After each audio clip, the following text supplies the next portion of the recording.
सर्वप्रथम तो जय श्री कृष्ण। आज हम लोग एक कथा सुनेंगे। कथा बड़ी धार्मिक, मार्मिक तथा आध्यात्मिक है। इस कथा को बड़े ही ध्यान से आप सुने, क्योंकि किसी भी कथा को ध्यान से सुनने पर ही कथा समझ में आता है तथा कथा का आनंद भी आता है। तो चलिए कथा को सुनते हैं। यह कथा रामायण से है और इसके पहले की कथा को मैंने पहले वाले वीडियो में बता दिया है। अब मैं उसके आगे से बता रहा हूँ, आप ध्यान से सुने। जिसको इसके पहले का देखना और सुनना है वह इसके पहले वाले वीडियो को देख और सुन सकता है। चलिए ध्यान से देखिए और सुनिए। राक्षसों द्वारा अपहरण किए हुए घोड़े को पाकर पुष्कल सहित राजा शत्रुघ्न को बड़ा हर्ष हुआ। दुर्जय दैत्य विद्युन्माली के मारे जाने पर समस्त देवता निर्भय हो गए। उन्हें बड़ा सुख मिला। तदनंतर शत्रुघ्न ने उस उत्तम अश्व को छोड़ा। फिर तो वह उत्तर दिशा में भ्रमण करने लगा। सब प्रकार के अस्त्र शस्त्रों में प्रवीण, श्रेष्ठ रथी, घुड़सवार और पैदल सिपाही उसकी रक्षा में नियुक्त थे। घूमता घामता वह नर्मदा के तट पर जा पहुंचा, जहां बहुत से ऋषि महर्षि निवास करते हैं।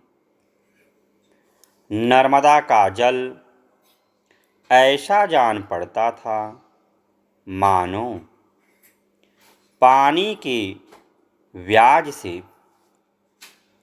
नील रत्नों का रस ही दिखाई दे रहा हो। वहाँ तट पर उन्होंने एक पुरानी पर्णशाला देखी, जो पलाश के पत्तों से बनी हुई थी और नर्मदा की लहरें उसे अपने जल से सींच रही थी। शत्रुघ्न जी संपूर्ण धर्म, अर्थ, कर्म और कर्तव्य के ज्ञान में निपुण थे। उन्होंने सर्वज्ञ एवं नीति कुशल मंत्री सुमति से पूछा, मंत्रीवर बताओ, यह पवित्र आश्रम किसका है? सुमति ने कहा, महाराज, यहाँ एक श्रेष्ठ मुनि रहते हैं, जो संपूर्ण शास्त्रों के विद्वान हैं। इनका दर्शन करके हम लोगों के समस्त पाप धुल जाएंगे। इसलिए तुम इन्हें प्रणाम करके इन्हीं से पूछो, ये तुम्हें सब कुछ बता देंगे। इनका नाम आरण्यक है। ये श्री रघुनाथ जी के चरणों के सेवक हैं तथा उनके चरण कमलों के मकरंद का आस्वादन करने के लिए सदा लोलुप बने रहते हैं। इन्होंने बड़ी उग्र तपस्या की है और इस समस्त शास्त्रों के मर्मज्ञ हैं। सुमति का यह धर्मयुक्त वचन सुनकर शत्रुघ्न जी थोड़े से सेवकों को साथ ले मुनि का दर्शन करने के लिए गए। पास जा उन सभी वीरों ने विनीत भाव से मस्तक झुकाकर तापसों में श्रेष्ठ आरण्यक मुनि को नमस्कार किया। मुनि ने उन सब लोगों से पूछा, आप लोग कहाँ एकत्रित हुए हैं तथा कैसे यहाँ पधारे हैं? ये सब बातें स्पष्ट रूप से बताइए। सुमति ने कहा, मुने, ये सब लोग रघुकुल नरेश के अश्व की रक्षा कर रहे हैं। वे इस समय सब सामग्रियों से युक्त अश्वमेध यज्ञ का अनुष्ठान करने वाले हैं। आरण्यक बोले, सब सामग्रियों को एकत्रित करके भांति भांति के सुंदर यज्ञों का अनुष्ठान करने से क्या लाभ? वे तो अत्यंत अल्प पुण्य प्रदान करने वाले हैं तथा उनसे क्षणभंगुर फल की ही प्राप्ति होती है। स्थिर ऐश्वर्य पद को देने वाले तो एकमात्र रमानाथ भगवान श्री रघुवीर ही हैं। जो लोग उन भगवान को छोड़कर दूसरे की पूजा करते हैं वे मूर्ख हैं। जो मनुष्यों के स्मरण करने मात्र से पहाड़ जैसे पापों का भी नाश कर डालते हैं, उन भगवान को छोड़कर मूढ़ मनुष्य योग, याग और व्रत आदि के द्वारा क्लेश उठाते हैं। सकाम पुरुष अथवा निष्काम योगी भी जिनका अपने हृदय में चिंतन करते हैं तथा जो मनुष्यों को मोक्ष प्रदान करने वाला है, वे भगवान श्री राम स्मरण करने मात्र से सारे पापों को दूर कर देते हैं। पूर्व काल की बात है, मैं तत्वज्ञान की इच्छा से ज्ञान गुरु का अनुसंधान करता हुआ बहुत से तीर्थों में भ्रमण करता रहा, किंतु किसी ने मुझे भी तत्व का उपदेश नहीं दिया।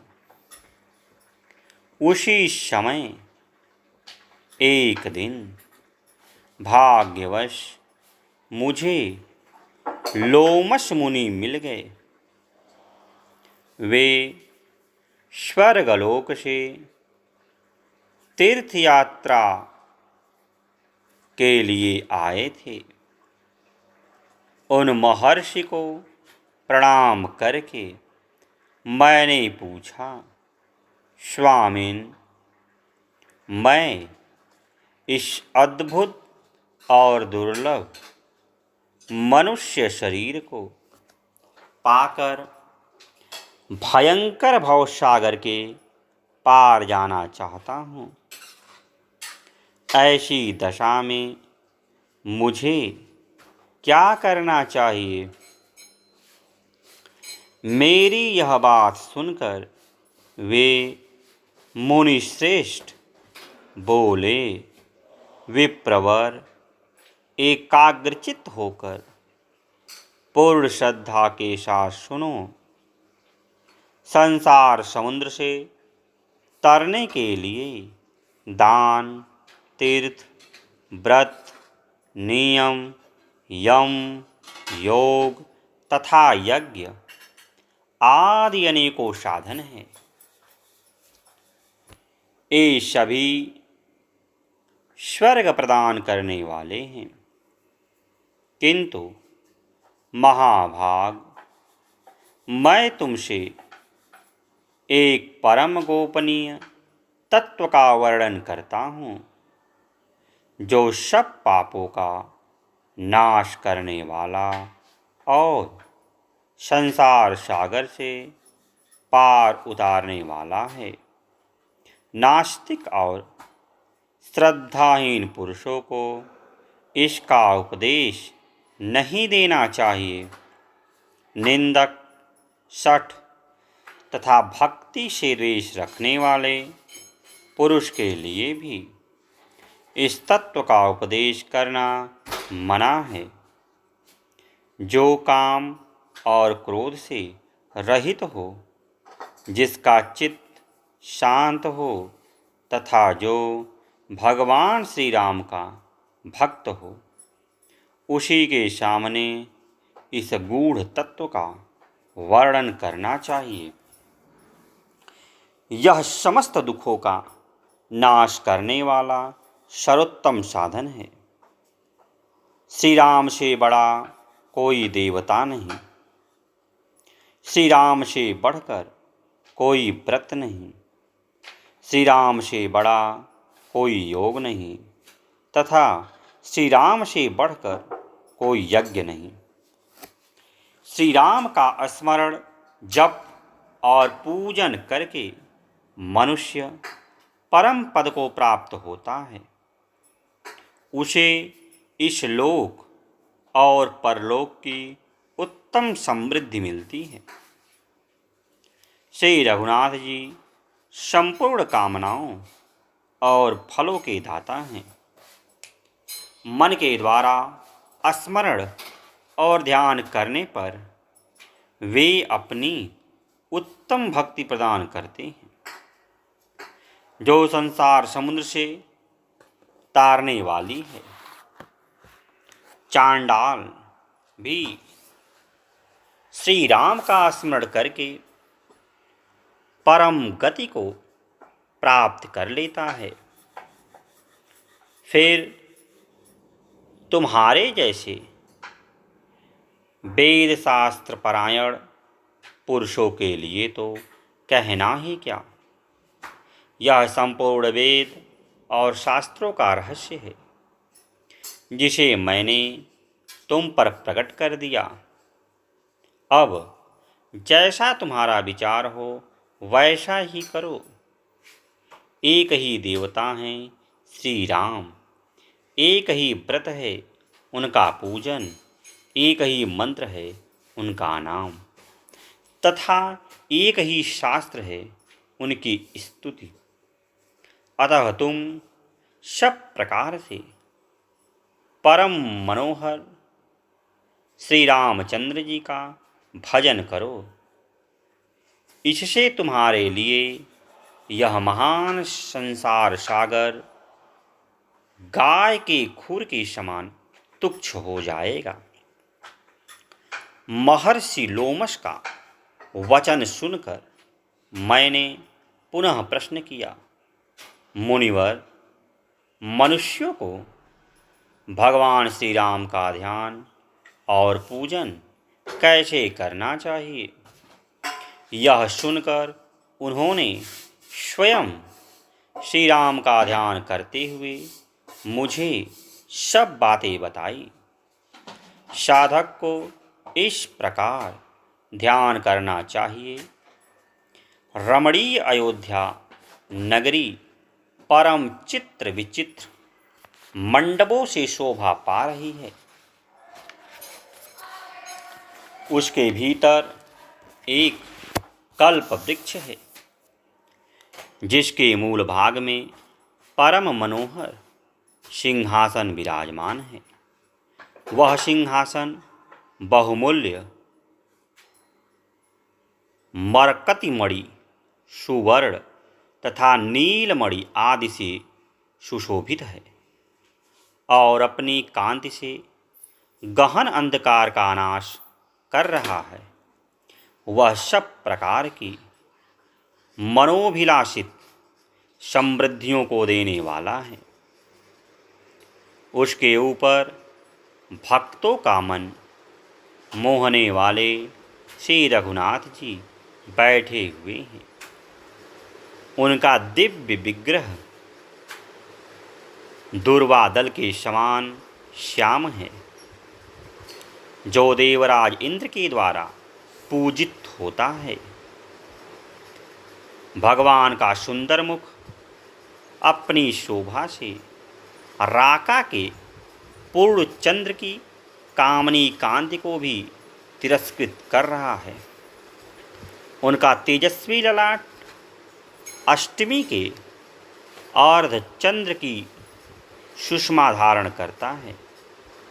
मस्तक पर काले काले घुघराले केश शोभा पा रहे हैं।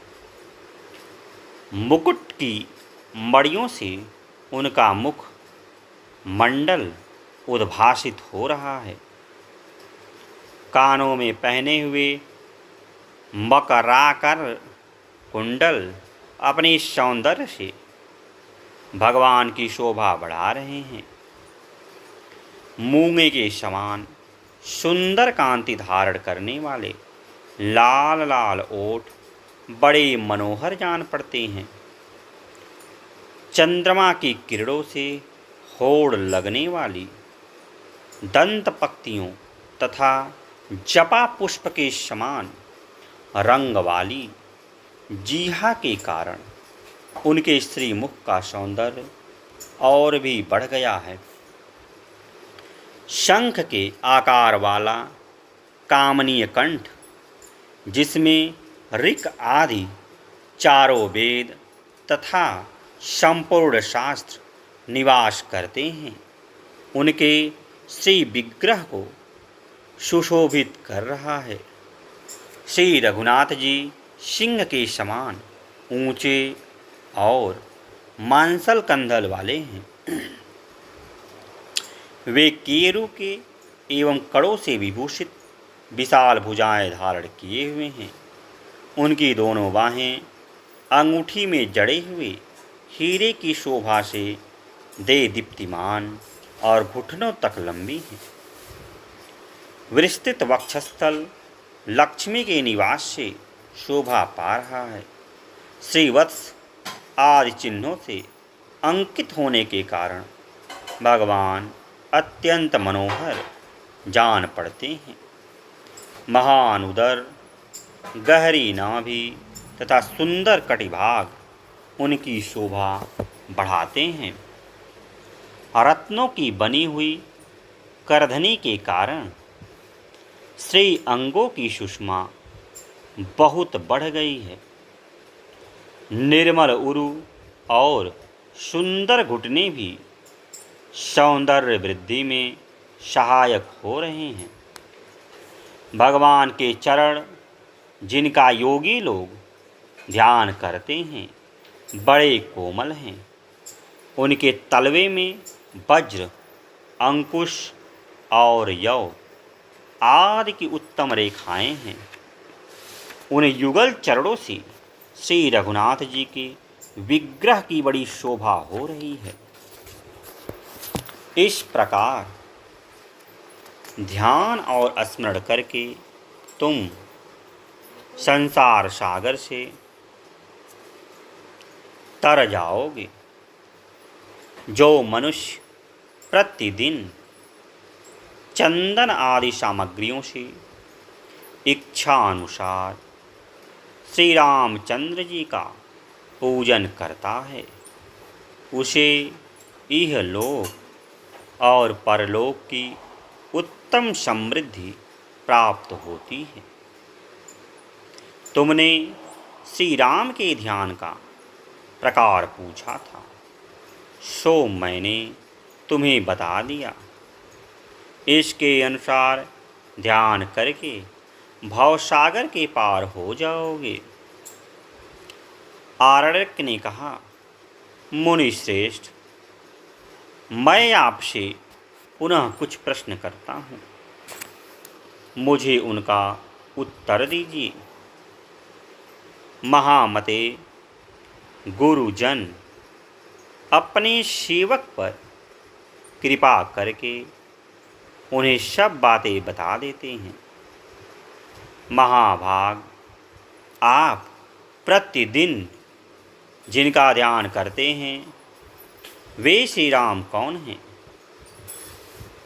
तथा उनके चरित्र कौन कौन से हैं, यह बताने की कृपा कीजिए।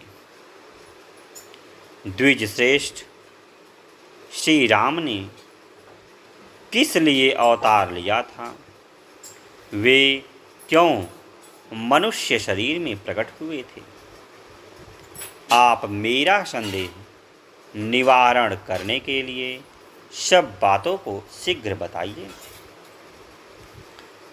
मुनि के परम कल्याणमय वचन सुनकर महर्षि लोमश ने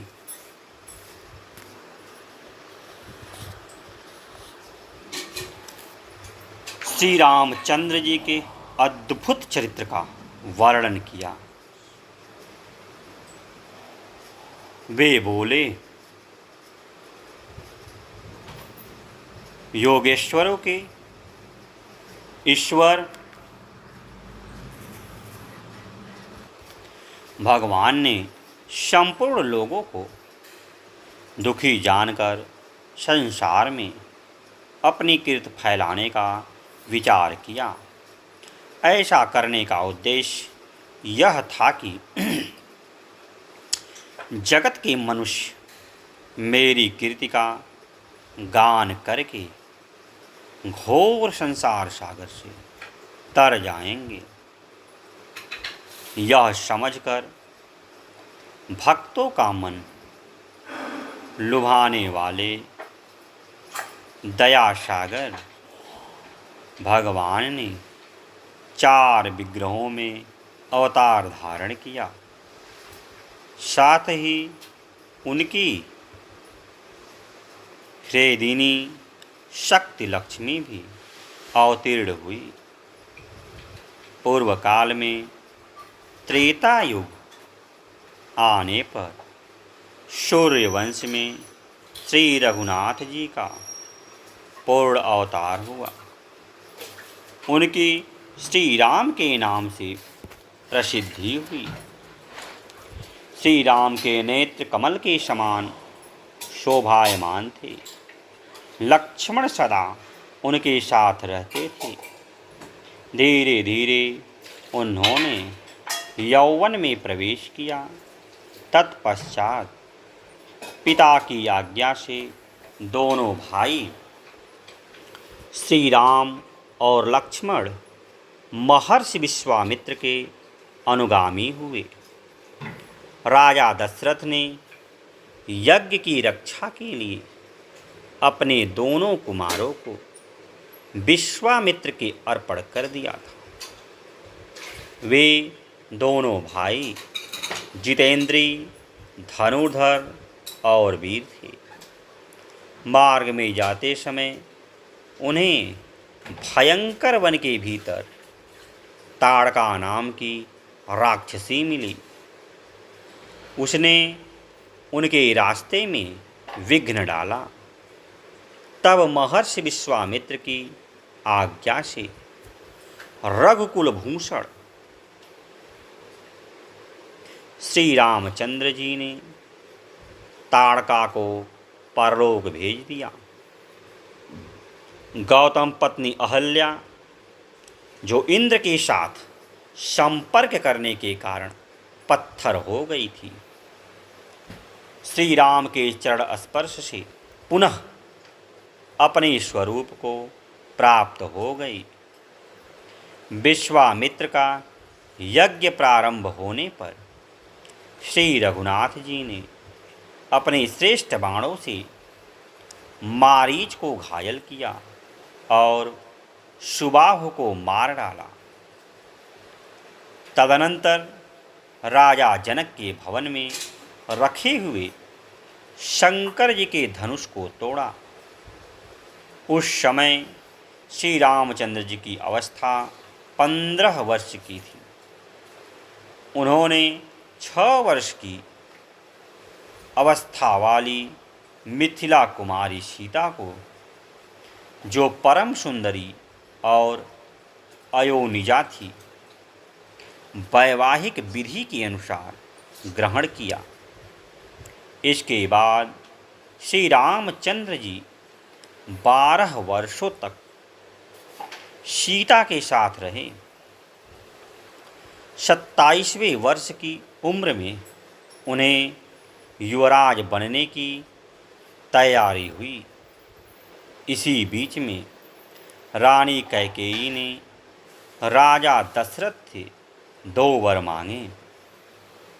उनमें से एक के द्वारा उन्होंने यह इच्छा प्रकट की कि श्री राम मस्तक पर जटा धारण करके 14 वर्षों तक वन में रहें, तथा दूसरे वर के द्वारा यह मांगा कि मेरे पुत्र भरत युवराज बनाएं जाए। राजा दशरथ ने श्री राम को वनवास दिया। श्री रामचंद्र जी 3 रात्रि तक केवल जल पीकर रहे।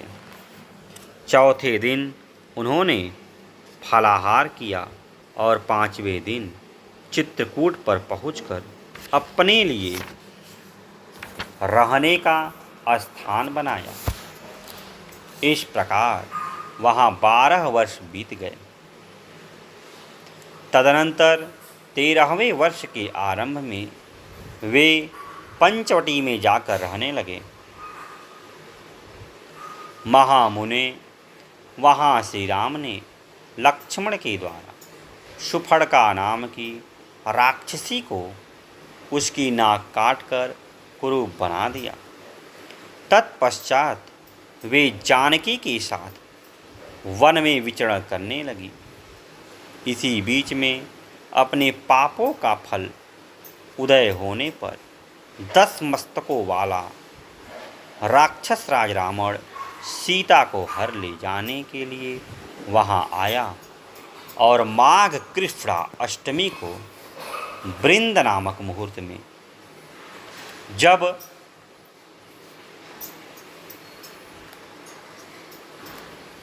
कि श्री राम और लक्ष्मण आश्रम पर नहीं थे,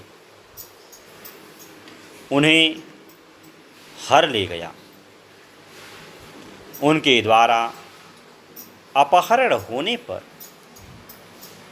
देवी सीता कुररी की भांति विलाप करने लगी।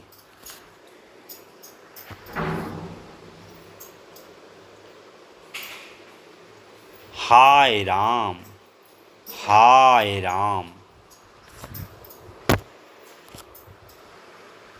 मुझे राक्षस हर के लिए जा रहा है। मेरी रक्षा करो, मेरी रक्षा करो। हाय राम, हाय राम। रावण काम के अधीन होकर जनक किशोरी सीता को लिए जा रहा था। इतने में ही पक्षीराज जटायु वहाँ आ पहुँचे।